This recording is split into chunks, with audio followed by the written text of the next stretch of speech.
नमस्कार दोस्तों, सत्य की खोज की इस यात्रा में मैं फिर से आपका एक बार स्वागत करता हूं और आज मैं आपके साथ उपस्थित हूं एक ऐसे विषय को लेकर जिसके बारे में जानने के लिए आप उत्सुक होंगे। हाँ, और वह विषय है पाप, सिन। व्हाट इज सिन? पाप क्या है? आप कहेंगे मैंने तो कोई पाप नहीं किया, मैंने कोई हत्या नहीं करी, मैंने कोई चोरी नहीं की, मैंने कोई डकैती नहीं की, मैंने और भी कोई ऐसे अपराध नहीं किए जो कानून के दृष्टि में या फिर जिस देश में हम रहते हैं वहाँ के संविधान के दृष्टि में वो अपराध हो या फिर वह कोई ऐसा जुर्म हो जिससे कि हमें सज़ा मिले। लेकिन परमेश्वर पाप को दूसरे दृष्टि से देखता है। सो पाप क्या है? What is sin? बाइबल में पाप के विषय में भिन्न भिन्न प्रकार से समझाया गया है। हिब्रू का एक वर्ड है हट्टा, जिसको कि अनुवाद करके इंग्लिश में सिन, जिसका अर्थ इस प्रकार से हम समझ सकते हैं कि जब एक तीरंदाज अपने निशाने को अपना चूक जाता है, जो उसका निशाना रहता है, और निशाने में जो गोल है जिसको कि सोने से उसको परिभाषित किया गया है, उस सोने रूपी टारगेट को, निशाना को यदि वो चूक जाता है तो इसको पाप कहा गया है।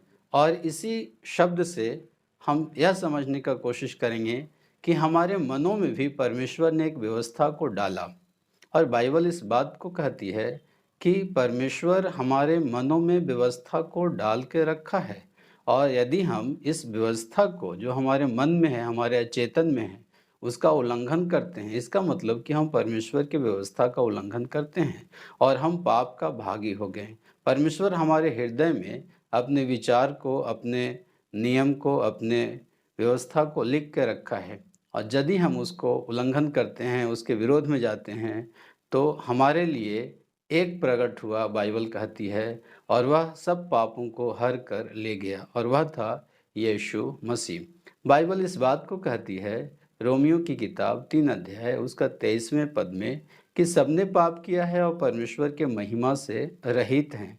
इसका अर्थ यह हुआ कि परमेश्वर के आज्ञा ना मानने से जो पाप आदम और हव्वा ने किए, जिसके हम आज भुक्तभोगी हैं, या यूँ कहें कि हम उसके संतान हैं, और फिर से हम भिन्न भिन्न रूपों में उसके आज्ञा को उल्लंघन करते हैं, और आज्ञा उल्लंघन करने के द्वारा हम पाप करते जाते हैं।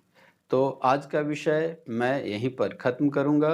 पाप हमारे जीवन को इससे पहले कि बर्बाद कर दे, नष्ट कर दे, हम पाप से पश्चाताप करेंगे। लेकिन आने वाला वीडियो में मैं आपको लेकर आऊँगा कि हम और पाप को कैसे समझें। क्या झूठ बोलना ही पाप है? क्या केवल चोरी करना ही पाप है? सो पाप की एक व्यापक परिभाषा होगी, और कहें तो ये आसान भी है। आपके और हमारे चेतन में परमेश्वर ने जो व्यवस्था को रखा है, यदि हम उसके विरोध में कोई काम करते हैं तो वह हमारे लिए पाप है। तो बहुत सारी बातें हैं जो हम सुनेंगे, सीखेंगे। तो आप इस वीडियो को शेयर करिए अपने लोगों के साथ, दोस्तों के साथ, और बने रहिए सत्य की खोज में। परमेश्वर आपको आशीष दे। धन्यवाद।